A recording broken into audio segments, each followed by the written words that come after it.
بتاتی ہوں، کہا گیا تھا وہی پھر کرنے لگیں گے، کچھ شک نہیں یہ جھوٹے ہیں.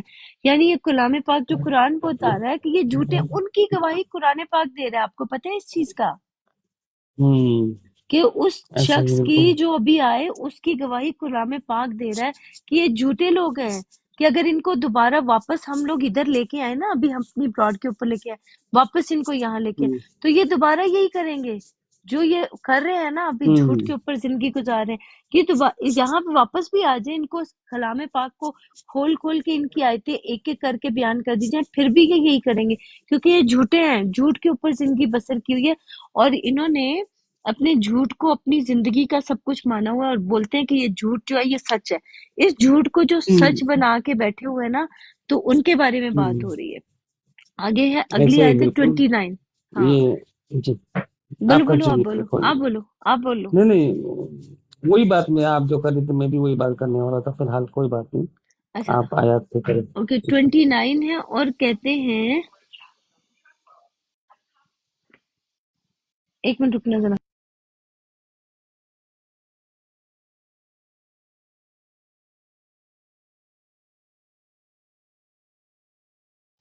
اور کہتے ہیں، یہ 29 ہے، اور کہتے ہیں کہ کہ ہماری جو دنیا کی زندگی ہے، جو ہماری جو دنیا کی زندگی، یہ جو ان کی زندگی ہے نا جو انہوں نے بنائی ہوئی ہے، اور کہتے ہیں کہ ہماری جو دنیا کی زندگی، یعنی ان لوگوں نے جو دنیا بنائی ہوئی ہے نا اپنے ارد گرد کے، جو بنا جھوٹ کی جو دنیا کی زندگی، ان کی زندگی جھوٹ کے اوپر پل رہی ہے. یہ جو اپنی ان کی دنیا کی زندگی ہے نا، ان کے بارے میں یہ بات ہو رہی ہے. یہی ہے. یہ یہ کہہ رہے تھے، یہ کہتے ہیں کہ ہم لوگ جو ہم نے پڑھا ہے، جو ہم نے سیکھا ہے، وہی سچ ہے، اس کے علاوہ کوئی اور سچ نہیں ہے. یہ لوگ کہتے ہیں. اور ہم پھر زندہ نہیں کیے جائیں گے. یعنی ہمیں یہ کہتے ہیں کہ اب دوبارہ سے ہمیں یہ جو ہم لوگ جو اللہ تعالیٰ کا جو کلام ہے، جو ہم ایز اٹ از بیان کر رہے ہیں، ٹھیک ہے، تو جو ہم لوگ اللہ سبحانہ و تعالیٰ کا جو کلام بیان کر رہے ہیں، یہ ان کے خیال سے یہ جو زندہ کلام ہے، جو اللہ تعالیٰ کا جو زندہ کلام ہے، اس کو بیان نہیں کیا جائے گا. ان کے حساب سے سچائی وہ ہے جو یہ سوچتے ہیں، لیکن جو سچائی ہم لوگ جو بیان کر رہے ہیں، اس کے اوپر یہ یقین نہیں رکھتے، یہ بلیو نہیں رکھتے، تو اس وجہ سے اس کا انکار کرتے ہیں. اور یہ کہتے ہیں کہ نہیں، تم ہمارے جیسا کلام بیان کرو، اسی کو بولو. اپنے والے جو تم بیان کر رہی ہو وہ زندہ نہیں ہے، وہ صحیح نہیں ہے. یعنی ان کے حساب سے ہمارے اللہ کا کلام صحیح نہیں ہے، لیکن ان کا کلام جو ان کے مولویوں نے یا ان کے وہ اولیاء نے، جو وہ پتہ نہیں کیا تھے، انہوں نے جو دیا وہ ٹھیک ہے. تو پھر زندہ نہیں کیے جائیں گے، پھر زندہ کیا جائے گا. اللہ سبحانہ و تعالی ہر وقت ہر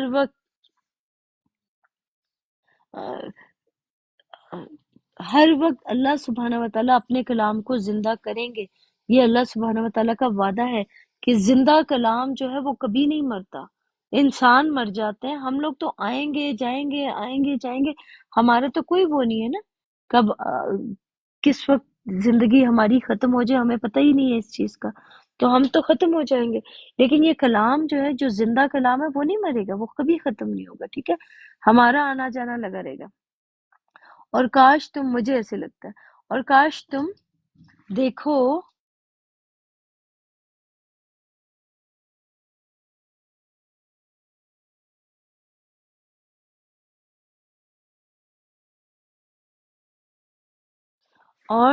کاش تم دیکھو جب یہ اپنے پروردگار کے سامنے کھڑے کیے جائیں گے. دیکھو، اپنے پروردگار کے سامنے کھڑے کیے جائیں گے، اس کا مطلب ہے ہر انسان نے اپنے رب کے سامنے کھڑے ہونا ہے. ہر انسان نے حق سچائی کے سامنے آنا ہے، اور سچائی سے جو لوگ منہ موڑیں گے نا اپنے رب کے کلام سے، پھر ان کا یہی انجام ہوگا جو ان کا ہو گیا. اور فرمائے گا کیا یہ برحق نہیں، اور وہ فرمائے گا کیا یہ برحق نہیں، یہ میرے رب کا کلام برحق نہیں، یہ حق نہیں ہے کیا، یہ سچائی نہیں ہے، جو کلام پاک ہے یہ سچائی نہیں ہے کیا. آپ لوگوں کو یہ کلام سچا نہیں لگتا، لیکن آپ کو اپنے اولیاء سچے لگتے ہیں. آپ کو جن کو آپ نے زندگی میں کبھی ملے ہی نہیں، وہ آپ کو وہ جو رب ہے وہ آپ کو زندہ رب جو ہے، جو کلام ہے وہ زندہ نہیں لگتا، لیکن آپ کو وہ اولیاء زندہ لگتے ہیں۔ ٹھیک ہے جی، آپ کی مرضی، آپ جو کرنا چاہیں آپ کریں، آپ کے اوپر کوئی زور زبردستی نہیں ہے، یہ میرے رب کا کلام ہے جو زندہ کلام ہے، برحق نہیں۔ تو کہیں گے کیوں نہیں پروردگار، ایک منٹ کہ میں پہلے دیکھ لوں، وہ کہیں گے کیوں نہیں، بالکل ایسا ہی ہے۔ اللہ فرمائے گا اب کفر کے بدلے عذاب کے مزے چکھو۔ جو یہ انکار کرتے ہیں، دیکھو لوکی، یہ جس نے انکار کیا ہے نا، وہ آئی تھی آ کے اللہ کے کلام کا، اس کے پاس اللہ کے کلام کو تھوڑا سا بیان کیا گیا تو اس نے اس کو ماننے سے انکار کر دیا۔ تو جب اس نے ماننے سے انکار کر دیا، اس نے کہا میرے جیسے ہو جاؤ، جیسی میں ہوں ایسے ہو جاؤ، پھر تم سچے ہوگے اور پھر ہم تمہیں مانیں گے۔ لیکن اللہ کا کلام کچھ اور کہتا ہے، اللہ کا کلام یہ نہیں کہتا۔ اللہ کا کلام کہتا ہے کہ جس نے اللہ کے کلام کا کفر کیا، اللہ کے کلام کا انکار کیا، تو اب وہ عذاب کے مزے چکھو۔ ان کو چکے مل رہے ہوں گے مزے، بہت ہی زیادہ، کیونکہ وہ اسی جہنم میں رہنے کے، کیونکہ وہ اس کلام کے قابل ہی نہیں ہے، اللہ کے کلام کے قابل ہی نہیں ہے۔ شاید وہ اپنے آپ کو، وہ انسان ٹھیک کر لیں، یہ لوگ اپنے آپ کو ٹھیک کر لیں تو شاید ہو جائے۔ میں کچھ نہیں کہہ سکتی کیونکہ مجھے تو پتہ ہی نہیں ہے کہ 1 منٹ کے بعد میرا کیا ہوگا، میں کسی اور کی کیا بات کروں۔ آگے ہے 31 ہے، یہ میں نے ابھی 30 پڑھی تھی، یہ 31 پڑھنے لگی، سورہ انعام کی۔ جن لوگوں نے اللہ کے روبرو کھڑے ہونے کو جھوٹ سمجھا، یعنی اللہ کے روبرو کھڑے ہونے کو جھوٹ سمجھے، یہ جو بھی بات ہم لوگ کلام پاک جو پڑھ کے ان کو بیان کر رہے تھے، اس کو جن لوگوں نے بولا کہ یہ جھوٹ ہے، اللہ کے کلام کو جیسے ان کو سچ بیان کیا جا رہا تھا، اس کو جن لوگوں نے جھوٹ بولا اور سمجھا، یہ جھوٹ سمجھا، وہ گھاٹے میں آ گئے۔ دیکھو کلام پاک ان لوگوں کے بارے میں بتا رہا ہے کہ یہ گھاٹے میں آ گئے ہیں، جنہوں نے اس کلام کو، جب ان کو پڑھ کے بیان کیا جا رہا ہے، سچائی بیان کی جا رہی ہے، تو اس کو ماننے سے انکار کریں، تو اس کا مطلب ہے کہ یہ جھوٹی باتوں کے اوپر یقین کر کے بیٹھے ہوئے ہیں، اس لیے ان کو اللہ کے کلام کی سچائی نظر نہیں آ رہی ہے، اس وجہ سے پھر وہ گھاٹے میں ہے۔ تو آج آپ گھاٹے میں ہیں، یہاں تک کہ جب ان پر قیامت ناگہاں آ موجود ہوگی، اب یہ آنے والے وقت کی بات ہوگی، کہ یہاں تک کہ جب ان پر، یعنی ایک ایسا لمحہ کہ اس دنیا میں جس نے قیام کیا ہوا ہے اس میں کچھ لمحے موجود ہوں گے، تو بول اٹھیں گے کہ اس تقصیر پر افسوس، یعنی اس تقصیر پر افسوس، پھر بعد میں افسوس کریں گے یہ لوگ، کیونکہ جب ان کو سچائی سمجھ میں آئے گی، ان کو جب سچ سمجھ آئے گا تو وہ بہت دیر ہو چکی ہوگی۔ جو ہم نے قیامت کے بارے میں کی، یعنی یہ دنیا میں قیام کرنے کا ان کو موقع ملا تھا، تو اس دنیا میں قیام کرنے کے بارے میں انہوں نے جو اللہ کے کلام کے بارے میں جو جھوٹ بولا، جو قیام، جس دنیا میں قیام کرنے کے لیے ان کو بلایا گیا، بھیجا گیا، تو اس کے اوپر انہوں نے جو تقصیر کی، یعنی اس کا انکار کیا، اس کے اوپر واویلا مچایا اور جھوٹ بولا، اور یہ ساری چیزیں جو کر کے گئے، اس کی بات ہو رہی ہے۔ اور وہ اپنے بوجھ اپنی پیٹھوں پر اٹھائے ہوئے ہوں گے، یہ ان کا بوجھ ہی تو ہے۔ دیکھو انہوں نے اپنے اولیاء کا بوجھ اپنے سر پہ ڈالا ہوا ہے، انہوں نے انسانوں کا بوجھ اپنے سر پہ اٹھایا ہوا ہے، انہوں نے حدیثوں کی کتابوں کا بوجھ اپنے سر پہ اٹھایا ہوا ہے، انہوں نے جو دوسرے مرزا غلام احمد کے مرزئی جو ہیں، انہوں نے غلام احمد کا بوجھ سر پہ اٹھایا ہوا ہے، کسی نے یہ دوسرا والا آدمی کیا ہے اس کا نام، مسرور احمد کا بوجھ سر پہ اٹھایا ہوا ہے۔ سارے لوگوں نے جس کو اپنا بڑا مانا ہوا ہے نا، یہ سب ان لوگوں نے ان لوگوں کو اپنے بوجھ اپنے اوپر اٹھایا ہوا ہے۔ ان کا بوجھ خود کا تو اٹھایا ہی اٹھایا، انہوں نے ان لوگوں کا بھی اٹھا لیا ہے، جن کا نہ لینا نہ دینا آپ کے ساتھ، آپ کی زندگی میں، نہ آپ نے کبھی ملے ان لوگوں سے، نہ کبھی انہوں نے آپ کی زندگی میں کوئی عمل دخل کیا، بس ایسے ہی آ کے کسی نے آپ کو ان کے بارے میں بتائی سٹوری، تو آپ نے اس پہ بلیو کر لیا، سنی سنائی باتوں پہ بلیو کر لیا۔ تو یہ آپ لوگ اپنی پیٹھوں کے، اپنی کمروں کے، اپنی پیٹھوں پر اٹھائے ہوئے ہوں گے۔ آپ لوگ وہ گدھا ہوتا ہے نا، گدھا دیکھا کبھی؟ وہ گدھے کے اوپر آپ وزن ڈال دو، وہ بیچارے کو کیا پتا کہ اس کے اوپر وزن ڈلا ہوا ہے، یہ کتنا ظلم کر رہے ہیں اس کے ساتھ، کیونکہ وہ اس کا غلام کوئی اور ہے، اتنے سارے سوری اتنا ان کے مالک کوئی اور ہوتے ہیں. گدھے کا مالک جو ہوتا ہے وہ اس کے ساتھ کیا کر رہا ہوتا ہے کیا نہیں کر رہا ہوتا گدھے کو خود بھی نہیں پتا ہوتا کہ اس کے ساتھ ہو کیا رہا ہے. یہ لوگ اپنا بوجھ تو اٹھایا ہی اٹھایا ہے، اپنے ساتھ دوسرے انسانوں کا بھی بوجھ اٹھا لیا ہے. اور یہ جن انسانوں کا جن لوگوں کا بوجھ اٹھایا ہے انہوں نے اپنے اوپر، ولیوں کا اور ان ساروں کا، جن سے یہ ملے ہی نہیں زندگی میں کبھی، تو یہ سارا بوجھ ان کو نکالنا پڑے گا. جب ان کو اللہ سبحانہ و تعالیٰ کے سامنے آئیں گے تو ان کو یہ سارے بوجھ نکالنے پڑیں گے. یہ جو لے کے گئے ہیں، جو اپنے اندر لے کے گئے ہیں، سب ان کو نکالنا پڑے گا. دیکھو جو بوجھ یہ اٹھا رہے ہیں بہت برا ہے. دیکھیں کلام پاک آپ لوگوں کے بارے میں یہ بیان کر رہا ہے کہ آپ لوگوں نے اپنا بوجھ بھی اٹھایا ہوا ہے، اپنے لوگوں کا بوجھ بھی اٹھایا ہوا ہے، اور ان انسانوں کا بوجھ بھی اٹھایا ہوا ہے جن کا آپ کو کوئی حق ہی نہیں پہنچتا تھا.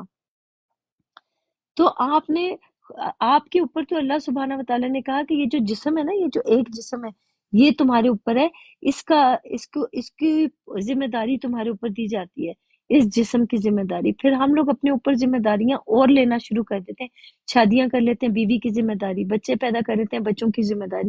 یہ ہم خود ذمہ داریاں اپنے اوپر بوجھ اٹھاتے ہیں. وہ تو چلے ٹھیک ہے، ایک طرح سے زندگی میں رہنے کے لیے آپ کو کچھ چاہیے بھی ہوتا ہے، تو آپ اکیلے تو نہیں رہ سکتے، وہ سمجھ میں آتا ہے مجھے کہ آپ کر لیتے ہیں. لیکن اس طرح کے بوجھ جن سے آپ پاسٹ میں کسی سے زندگی میں ملے ہی نہیں، اور اس کا بوجھ بھی آپ کو سر پہ اٹھانا پڑے، تو آپ کو سارے پیدا کرنے پڑیں گے. یہ جو آپ نے اٹھائے ہوئے ہیں نا، ان ساروں کو پیدا بھی کرنا پڑے گا، نکالنا بھی پڑے گا. جب بیان کرنے پڑیں گے نا تو پھر آپ کو پتہ چلے گا کہ کتنا مشکل ہے یہ سب کچھ، جو خواہ میں آپ نے اپنی پیٹھوں کے اوپر بوجھ ڈالا ہوا ہے. پھر آپ کو پتہ چلے گا. یہ 32 آیت ہے الانعام کی.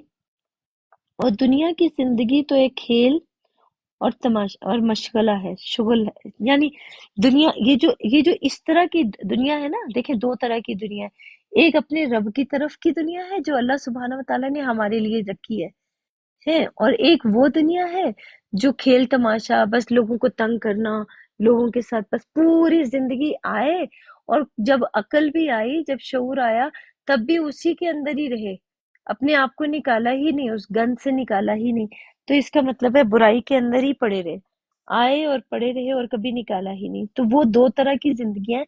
آپ اپنی زندگی سے سیکھ لیں، اور وعلیکم السلام ورحمۃ اللہ وبرکاتہ. آپ اپنی زندگی سے سیکھ لیں اور سیکھ کے نکل جائیں آگے، یا آپ اسی زندگی کے اندر سیکھیں، اچھائی اور برائی دونوں سیکھ کے پھر برائی کے اندر چلے جائیں. تو پھر آپ نے بوجھ ہی اٹھایا اپنے اوپر، اور تو کچھ نہیں اٹھایا. اور دنیا کی زندگی، یعنی ان لوگوں کی دنیا کی زندگی الگ ہے، ہماری دنیا کی زندگی الگ ہے. اور کھیل اور مشغلہ ہے. اور بہت اچھا گھر تو آخرت کا ہے. گھر جو ہوتا ہے نا، دیکھیں ہمارا مسکن جو ہے نا، ہمارا جو گھر ہے وہ ہمارا جسم ہے، ہمارا دل ہے. ہمارے دل کے اندر کون بستا ہے یہ زیادہ معنی رکھتا ہے. ہمارے جسم کے اندر کیا گیا، وہ یعنی ہم نے کیا اعمال کیے، کیسے عمل کیے، وہ زیادہ معنی رکھتے ہیں. کیا عمل کیے ہم نے، اور کیا جو چیز ہم کریں گے وہی ہم باہر نکالیں گے، جو ہم سیکھیں گے وہی باہر لے کے جائیں گے. یعنی جو علم لے کے جائیں گے اندر اپنے، وہی علم باہر لے کے جائیں گے. یہ اس کا مطلب ہے. تو گھر جو ہے نا، تو بہت اچھا گھر تو آخرت کا ہے.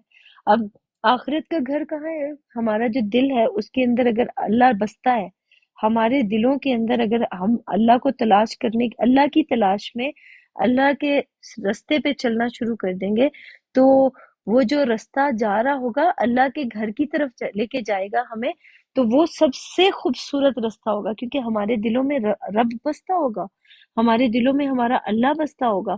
تو وہ جو جس دل میں بس گیا، تو وہ اللہ کی تلاش میں پوری زندگی بھٹکنا شروع ہو جائے گا، کبھی ادھر جائے گا کبھی ادھر جائے گا، وہ اللہ ہی کی تلاش کر رہا ہوگا. لیکن اگر کوئی انسان ڈاکٹر بننا چاہتا ہے یا کچھ اور بننا چاہتا ہے، وہ کسی اور چیز کی تلاش میں نکلے گا، اللہ تعالیٰ اس کو وہ بھی دے گا. یہ نہیں ہے کہ اس کو نہیں دے گا، ہر طرح کی چیز اس کو دے گا. لیکن میں اپنا بتا دوں کہ مجھے تو، میرے لیے آخرت کا گھر، مجھے یقین ہے کہ میں اللہ ہی کی طرف جا رہی ہوں. میں اللہ کے کلام کی طرف، اللہ کے کلام میں ہوں، اللہ کے کلام پڑھتی ہوں، اس کو سمجھتی ہوں اور اس پہ عمل کرتی ہوں. تو مجھے پتہ ہے کہ میں اللہ کے رستے پہ جا رہی ہوں. یہ کلام پاک جو ہے، یہ مجھے اللہ کے رستے پہ لے کے جا رہا ہے. اللہ کی رسی کو میں نے مضبوطی سے تھاما ہوا ہے. یہ کلام پاک کو میں نے مضبوطی سے تھاما ہے. میں نے اس کے ساتھ کسی انسان کی رسی کو جوڑا نہیں ہے. کسی انسان کے کلام کو میں نے اللہ کے کلام کے ساتھ جوڑا نہیں ہے. اس وجہ سے مجھے میرے رب نے، میں نے اپنے رب کی رسی کو تھاما ہے تو میرے رب نے مجھے تھام لیا ہے. اس نے، یہ اللہ کا وعدہ تھا نا کہ جو میری طرف آنے کے لیے کوشش کرے گا میں اس کو اپنا رستہ دکھا دوں گا. تو میرے رب نے مجھے دکھا دیا. اب کوئی اور ہے جو اپنے رب کی طرف آنا چاہے اور اپنے رب کا رستہ اختیار کرنا چاہے؟ تو اللہ تو ہے، یہاں پہ موجود ہے. تو ان کے لیے جو ڈرتے ہیں، یعنی جو تقوی اختیار کے پرہیزگاری کرتے ہیں، ان کے لیے اللہ کا گھر، جو آخرت کا جو گھر ہے نا، جو دیکھیں ہم ایک جگہ پہ چلتے جا رہے ہیں، ہماری زندگی کا ایک جو سفر ہے نا، وہ شروع سے ہوتا ہے جب ہم عقل رکھتے ہیں، شعور رکھتے ہیں، تو اس وقت ہمارا شروع ہو جاتا ہے وہ سفر. ٹھیک ہے، تو اس سفر کو کہاں پہ جانا ہے؟ اللہ کے رستے پہ اگر جائیں گے، اپنے آپ کو لے کے جائیں گے تو بہت ہی خوبصورت سفر ہے وہ. اتنا خوبصورت کہ اس میں ہمیں جنت بھی اسی دنیا میں مل جائے گی، برائی سے بھی ہم دور ہو جائیں گے. ہر وہ چیز جو اللہ تعالیٰ نے قرآن پاک میں وعدے کیے تھے سب مل جائیں گے اسی دنیا میں. مجھے تو مل چکے ہیں، اسی دنیا کی جنت میں سے سب کچھ مل گیا ہے. اب مجھے نہیں پتا کہ آپ لینا چاہتے ہیں یا نہیں لینا چاہتے ہیں، آپ کی اپنی مرضی ہے. ان کے لیے جو اللہ، جو ایک تقوی، جو پرہیزگاری کرتے ہیں، کیا تم سمجھتے نہیں؟ دیکھیں ہم اگر پرہیزگاری کریں گے نا، پرہیزگاری یہ تھی، اگر یہ سسٹر آئی تھی ہمارے پاس اور آ کے یہ سسٹر اگر ہمارے اوپر نہ آتی، براڈ کے اوپر نہ آتی، ان کو یہ پتا تھا کہ کلام پاک جب پڑھا جا رہا ہو تو بیچ میں نہیں ٹوکتے ہیں، لیکن اس نے ہمیں ٹوکا، اس نے ہمیں روکا کہ مجھے اوپر لیا جائے، مجھے بات کرنی ہے کلام کو، اللہ کے کلام کو روک کے ٹوک کے اس نے وہ سب کچھ کیا، تو یہ سب کچھ ہوا. اور ہمیں بھی تب پتہ چلا کہ اللہ کا کلام جو وہ زندہ کلام ہے، اور ہمارے ساتھ ایسے ہی چلتا ہے جیسے وہ ہو رہا ہوتا ہے، جو کچھ ہو رہا ہوتا ہے ہمارے ساتھ وہی اسی کے ساتھ چلنا شروع ہو جاتا ہے. تو زندہ کلام تو اسی کو کہا جاتا ہے، کیونکہ ہمیں اپنے رب کے اوپر یقین ہے. اس وجہ سے آگے چلتے ہیں. 33 ہے انعام کی. کیا تم سمجھتے نہیں؟ یہاں یہ لوگ کیا سمجھتے نہیں ہیں؟ عقل نہیں ہے ان کے پاس. ابھی آگے چلتے ہیں. ہم کو معلوم ہے کہ ان کی باتیں تمہیں رنج پہنچاتی ہیں، یہ تمہاری تکذیب نہیں کرتے بلکہ ظالم اللہ کی آیتوں سے انکار کرتے ہیں. دیکھو، اگر دیکھا جائے ہمارے رب کو پہلے سے معلوم تھا کہ یہ آئیں گے، یہ آ کے تکلیف دینے کی کوشش کریں گے، یہ اس طرح سے کرنے کی کوشش کریں گے. تو اللہ سبحانہ وتعالیٰ کو پہلے سے پتا تھا. میرے رب نے پہلے سے یہاں پہ لکھ دیا، میرے رب نے اپنے کلام میں یہ سب کچھ لکھ دیا جو اس نے کیا. جو وہ ہمیں تکلیف دے رہے تھے، ہمیں اس نے تکلیف دینے کی کوشش کی. ہم تو اللہ کا کلام پڑھ کے بیان کر رہے تھے، اس نے اللہ کے کلام کو روکنے کی کوشش کی. یہ میرا رب مجھے بتا رہا ہے. اب مجھے بتائیں کہ میرے رب کو پہلے سے نہیں پتا تھا کہ کتنے بج کے کتنے منٹ پہ کتنے سیکنڈ پہ کیا بات ہوئے گی؟ میرے رب کو پہلے سے ہر چیز کا پتا تھا، اس لیے میرے رب نے یہ سب کچھ لکھ دیا، یہ میرے لیے لکھ دیا. وہ مجھے کہتی ہیں کہ ایسی باتیں نہ کرو، کلام پاک میں کے بارے میں جھوٹ باتیں کرو، جیسا ہم بتاتے ہیں ویسا بیان کرو. کیوں میری بہن، کیوں ایسا بیان کروں؟ جب میرے رب نے مجھے ہدایت بخشی تو آپ مجھے گمراہی کی طرف کیوں لینا کے جانا چاہتی ہو؟ میں تو آپ کو گمراہی سے ہدایت کی طرف لے کے آنا چاہتی ہوں، اور آپ مجھے ہدایت سے گمراہی کی طرف لے کے جانا چاہتی ہوں. ہم کو معلوم ہے کہ ان کی باتیں تمہیں رنج پہنچاتی ہیں. یعنی ہاں واقعی مجھے تکلیف ہوئی، مجھے اس نے تکلیف دی، یہ بات میں مانتی ہوں کہ اس نے مجھے تکلیف دی. یہ تمہاری تکذیب نہیں کرتے، یعنی یہ میرا انکار نہیں کر رہی ہے، وہ عورت میرا انکار نہیں کر رہی تھی، بلکہ یہ جو عورت آئی تھی یہ ظلم کر رہی تھی خدا کے، اللہ کی آیتوں کا انکار کر کے، اللہ کی آیتوں کا انکار کر کے خود پہ ظلم کر رہی تھی. یہ میرا کچھ نہیں بگاڑی، اس نے میرا کچھ نہیں بگاڑا، میرے اللہ کا کچھ نہیں بگاڑا، اس نے اپنے آپ کو جہنم میں ڈالا، اس نے اپنے آپ کے ساتھ ظلم کیا. آگے چلتے ہیں. 34 آیت ہے انعام کی. یہ انعام ہی تو ہے یا میرے ربا، یہ میرے رب کا انعام ہی تو ہے میرے اوپر کہ دیکھو وہ عورت جو آ کے میرے ساتھ جو کر کے گئی، مجھے میرے رب کے اوپر اتنا یقین تھا کہ میرے رب نے اس کلام کو اسی وقت بدل دیا، اس الفاظ کو ویسا ہی کر دیا جیسا وہ کر کے گئی۔ یہ میرے رب کا کلام، زندہ کلام کا یہ اثر ہے، یہ ہے اس کی حقیقت۔ اب اس کا بھی انکار کرو گے کیا؟ اس کلام کا بھی انکار کرو گے کیا؟ تو یہ میرا رب ہے جو مجھے پہلے سے لکھ کے جا چکا، جس نے میرے لیے لکھ دیا، جس نے مجھے گائیڈ کیا، جس نے مجھے بتایا، یہ ہے میرا رب۔ اب پتہ چلا آپ لوگوں کے کہ میرا رب کون ہے، مجھے گائیڈ کون کرتا ہے، مجھے سکھاتا کون ہے؟ وہ میرا رب وہ ہے جو مجھے اس طرح سے میری مدد کرتا ہے، جو مجھے کلام کے ذریعے، اپنے کلام کے ذریعے میری مدد کرتا ہے۔ اور تم سے پہلے بھی، یہ 34 ہے، اور تم سے پہلے بھی رسول جھٹلائے جاتے رہے۔ اب مجھ سے پہلے بھی بہت سے لوگ آئے ہیں، آپ کو پتہ ہے مجھ سے پہلے بہت سارے پیغام، اللہ سبحانہ و تعالیٰ کے پیغام آئے ہیں، ٹھیک ہے، ان کی بھی تکذیب کی گئی، تو ان کو بھی، ان کے ساتھ بھی یہی، پہلے میرے ساتھ بھی یہی ہوا، باقی لوگوں کے ساتھ بھی یہی ہوا۔ جب بھی ان کو کلام پاک ایز اٹ از بیان کیا جاتا ہے تو ان کو تکلیف ہوتی ہے، تو یہ انکار کر دیتے ہیں، اللہ کے کلام کا انکار کر دیتے ہیں، کہتے ہیں نہیں ہم نے اللہ کے پیغام کا ماننا ہی نہیں ہے۔ جب ہم ان کو اللہ کا پیغام ایز اٹ از پڑھ کے بیان کرتے ہیں تو کہتے ہیں نہیں ہمیں ایسے نہ بیان کرو، ہمیں ہمارے طریقے سے بیان کرو جیسے ہمارے باپ دادا نے ہمیں سکھایا، یا جو ہمارے اکابرین نے سکھایا ویسے سکھاؤ ہمیں۔ تو یہ تو وہ چاہتے ہیں، سوری میں وہ نہیں کر سکتی۔ تو وہ تکذیب پر ایذا اور ایذا پر صبر کرتے رہے، یعنی جو تکلیف دی گئی جو ہماری طرف، تو وہ تکذیب پر ایذا اور ایذا پر صبر کرتے رہے۔ یعنی دیکھیں ہم نے کوشش کی، بہت کوشش کی، آپ لوگ گواہ ہیں اس چیز کے۔ ہاں میرا تھوڑا سا مجھے ہوا، کیونکہ کافی سارے لوگ یہاں پہ بیان کرنے والے تھے، تین ہم لوگ، میں بھی تھی، لوکی بھی تھے، اور وہ ابو فاطمہ بھی تھے، ہم تین لوگ تھے اور وہ اکیلی تھی، تو شاید اس وجہ سے تھوڑا ہمارا ہوا، کیونکہ وہ زور زبردستی بھی کر رہی تھی اپنا پیغام دینے کے لیے اور ہماری بات بھی نہیں سن رہی تھی، تو شاید اس وجہ سے ہم نے پھر بھی صبر کیا ہے۔ یہ دیکھو اس کی بات کے اوپر جو بھی ہم نے کیا یہ بھی ایک صبر تھا، پتہ نہیں جو بھی تھا یہ اس حساب سے تو صبر ہی تھا، کیونکہ آپ زور زبردستی سے کسی کو منوانے کی کوشش کرو تو اس کو جب اللہ کے کلام سے بیان کیا جائے تو یہ صبر ہی نہیں تو اور کیا ہے؟ کہ آپ کو اللہ کا کلام بار بار پڑھ کے بیان کیا جا رہا ہے لیکن آپ پھر بھی اس کا انکار کریے، آپ کو آپ کے آگے اللہ کی آیتوں کو کھول کھول کے بیان کیا جا رہا ہے، پھر بھی آپ کہہ رہے نہیں اولیاء کی باتیں مانو، انسانوں کی باتیں مانو۔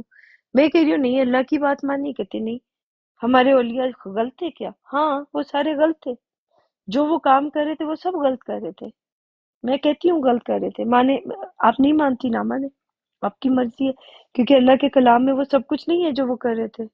اب وہ کیا کر رہے تھے مجھے تو پتہ ہی نہیں ہے کہ وہ کیا کر رہے تھے کیا نہیں، میں کسی کو دیکھا ہی نہیں، کسی کو ملی ہی نہیں، تو میں اس کے بارے میں کیا بولوں؟ اب آپ کو دیکھ کے مجھے اندازہ ہو رہا ہے کہ آپ جس کے پیچھے چل رہی ہیں تو وہ غلطی ہوگا نا، آپ سے مجھے اندازہ ہو رہا ہے، کیونکہ آپ آ رہی ہیں مجھے کہہ رہی ہیں 5 نمازیں زبردستی پڑھو، مجھے بس پڑھانے کی کوشش کر رہی ہیں، اور ہم لوگوں کو بول رہی ہیں کہ کرو۔ Excuse me۔ تو آپ جو زبردستی ہم سے کام کروا رہی ہیں، میرا کلام، میرے اللہ کا کلام تو کہتا ہے کہ زبردستی نہیں کرنی کسی سے۔ تو میرے رب کا کلام اتنا سموتھ ہے، اتنا ایزی ہے، وہ کہتے ہیں کہ کسی کے ساتھ زور زبردستی نہیں کرو، لیکن آپ کے حدیثوں والوں کا کلام اتنا مشکل ہے کہ وہ کہتا ہے کہ نہیں زور زبردستی کرو، یعنی جیسے آپ نے ہمارے اوپر آ کے زور زبردستی کرنے کی کوشش کی اور منہ سے مانی بھی نہیں، اور بولتے ہو کہ نہیں میں نے تو زور زبردستی نہیں کری، جھوٹ بھی بولا اوپر سے۔ دیکھو ایک انسان، اس کی اصلیت اللہ سبحانہ و تعالیٰ ایسے ہی سامنے لے کے آتے ہیں، میں کیا بولوں۔ چلیں آگے چلتے ہیں۔ یہاں تک کہ ان کے پاس ہماری مدد پہنچتی رہی، یہاں تک کہ ان کے پاس ہماری مدد پہنچتی رہی۔ دیکھو اللہ سبحانہ و تعالیٰ کی مدد، کلام پاک کو ہم لوگ بار بار آیتے، آپ نے تقلید کا لفظ استعمال کیا، میں نے اس کو دلیلیں دے دے کے کلام پاک کو بیان کیا۔ وہ جو بھائی تھے کیا نام ہے، ابو فاطمہ بھائی، انہوں نے بیان کیا، انہوں نے کھول کھول کے بیان کیا، قرآن پاک کی آیتیں کھول کھول کے بیان کی، تب بھی انہوں نے انکار کیا، یہاں تک کہ ان کے پاس ہماری مدد پہنچتی رہی۔ اور اللہ کی باتوں کو کوئی بدلنے والا نہیں۔ یہ دیکھو اللہ کی باتیں کوئی بدل سکتا ہے؟ دیکھو ایسا واقعہ ہو گیا کہ جس کے بارے میں یہ باتیں اللہ کا کلام ہے نا، کیونکہ اللہ تعالیٰ کو پہلے سے پتا تھا کہ یہ ہوئے گا، اتنے بج کے اتنے منٹ پہ اتنے سیکنڈ پہ یہ ہوگا، تو یہ پہلے سے لکھا جا چکا۔ اللہ سبحانہ وتعالیٰ نے پہلے سے لکھ دیا کلام میں کہ ایسا ہونا تھا، جو ہوا تو اس کے بارے میں تو بات ہو گئی۔ تو اللہ کے کلام کو کوئی بدل سکتا ہے؟ آپ جتنا مرضی کلام پاک کو بدل لیں، اپنی حدیثوں میں، اپنی کتابوں میں لکھ لیں، اور یہ مرزا نے جو کتابوں کو بدلنے کی کوشش کی، وہاں اپنی کتاب میں جا کے ڈالنے کی کوشش کی، وہ بھی اگر آپ دیکھیں گے تو اللہ کی باتوں کو کوئی بدلنے والا نہیں۔ یہ باتیں کوئی بدل سکتا ہے؟ اب مجھے بتائیں، ایک واقعہ ہوا ابھی تھوڑی دیر پہلے، اس واقعے کے اوپر یہ آیت پوری، یہ جو آیتیں ہم پڑھ رہے ہیں، یہ پوری کی پوری اس کے اوپر فٹ جا کے بیٹھ رہی ہے۔ کیسے؟ کوئی تو ہے، کسی کو کوئی تو رب تھا، سوری ہے، جس نے پہلے سے یہ سب کچھ لکھ کے رکھ دیا تھا کہ اتنے بج کے اتنے منٹ پہ یہ عورت ہمارے پاس آئے گی، یہ سب کچھ کرے گی، اور ہم اس کے بدلے میں اللہ سبحانہ وتعالیٰ ہمیں انعام میں، ہمیں کیونکہ ہم نے اللہ سبحانہ وتعالیٰ کے اوپر ہی یقین رکھا، تو اللہ سبحانہ وتعالیٰ ہمیں اس کے انعام میں یہ ساری آیتیں کھول کھول کے بیان کروائیں گے۔ یہ تو پہلے سے لکھا جا چکا، تو اس کو تو بدلنے والا کوئی نہیں ہے۔ اور تم کو رسولوں کی خبریں پہنچ چکی ہیں، یعنی تم کو رسولوں کی خبریں پہنچ چکی ہیں، یعنی رسول جو ہوتے ہیں پیغام، یہ جو پیغام ہے اللہ تعالیٰ کے، جو پیغام ہے ان کی خبریں ہم تک پہنچ چکی ہیں، اور واقعی پہنچ چکی ہیں۔ یہ خبر نہیں تو اور یہ کیا ہے؟ یہ جو ہم اب دیکھو، مجھے بتاؤ، یہ رسول تھا نا، یہ قرآن پاک جو ہے یہ اللہ تعالیٰ کا کی کتاب ہے، ٹھیک ہے؟ اس کے اندر جو چھوٹے چھوٹے پیغام ہے، یہ اللہ کے رسول ہیں یا نہیں ہے؟ اور جو ابھی ہم نے پڑھ کے بیان کیا، یہ تو خبر تھی نا، یہ پہلے سے کیا ہمیں پتا تھا؟ اس خبر کو کوئی چینج کر سکتا ہے؟ اس چیز کو کوئی بدل سکتا ہے؟ وہ عورت ہمارے پاس آئی اور ہمارے ساتھ بحث کری تھی، کیا ہمیں پتا تھا کہ وہ آئے گی؟ یہ اللہ تعالیٰ نے ہمیں خبر پہنچائی یا نہیں پہنچائی؟ کلام پاک کے ذریعے ہمیں یہ خبر پہنچی یا نہیں پہنچی؟ یہ ہے میرا رب۔ آپ لوگ کہتے ہیں نا کہ اللہ کون ہے؟ یہ ہے میرا رب جو مجھ تک خبریں پہنچاتا ہے، جو مجھے گائیڈ کرتا ہے، جو مجھے علم دیتا ہے۔ یہ ہے میرا رب۔ اب پتہ چلا آپ کو کہ کون ہے میرا رب؟ وہ میری مدد ایسے کرتا ہے، جب مجھے کسی چیز کی ضرورت ہوتی ہے، کہیں پہ بھی کسی بھی جگہ پہ، تو وہ میرا رب میری مدد اس طرح سے کرتا ہے۔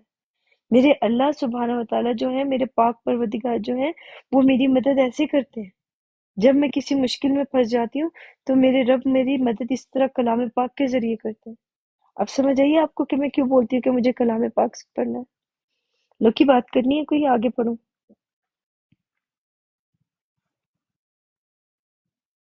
ماشاء اللہ، میں سن رہا ہوں آپ کی جو آپ جو بات بتا رہی ہے، ماشاء اللہ آپ نے دیکھا کہ آپ وہی بات والی پہ، آیتیں، ویسی ہی آیتیں آنا شروع ہو گئی ہیں جو ابھی واقعہ ہاں ہوا اللہ اسی بالکل کے صحیح اوپر۔ ہے، تو اس کا کوئی انکار کرے گا بالکل۔ کیا؟ کیونکہ انکار کرنے والے تو ابھی بھی انکار کریں گے، لیکن اگر ان کو سمجھ میں نہ آئے، ہاں اگر تو ان تو کو سمجھ میں آ جائے تو وہ انکار کر ہی نہیں سکتے۔ اب ڈیپینڈ کرتا ہے کہ وہ بندہ کہاں تک اس آیات کو اس طرح سے لیتا ہوگا یا تو نہیں لیتا ہوگا۔ بات تو وہی ہے نا پھر۔ ایسے ہی ہے۔ چلو اللہ باہر حافظ، اگر دیکھ وہ اس طرح سے اگر نہیں لیں گے، ہم اس سے زیادہ کیا کر سکتے ہیں محترم؟ بالکل ایسے ہی ہے۔ جی آگے آپ چلتے ہیں۔ کنٹینیو کریں، میں سن رہا ہوں۔ ہاں ٹھیک ہے، آگے چلتے ہیں۔ اعوذ باللہ من الشیطان الرجیم، بسم اللہ الرحمن الرحیم۔ شروع اللہ کے نام سے جو بڑا مہربان نہایت رحم والا۔ پناہ مانگتے ہیں اللہ آپ سے شیطان مردود کی جو دلوں میں وسوسے ڈالتا ہے۔ دیکھو وہ وسوسہ ہی تھا جو ڈالنے کے لیے آئی تھی، لیکن نہیں ڈل سکی اللہ کے کلام کے سامنے۔ ہاں ہم تو کہنے سوری سوری میں کر رہی ہوں، میں نے کر دی کوئی بات نہیں۔ اور اگر ان کی روگردانی تم پر شاک گزرتی ہے تو اگر طاقت ہو تو زمین میں کوئی سرنگ ڈھونڈ نکالو، یا آسمان میں سیڑھی، اور پھر ان کے پاس کوئی معجزہ لاؤ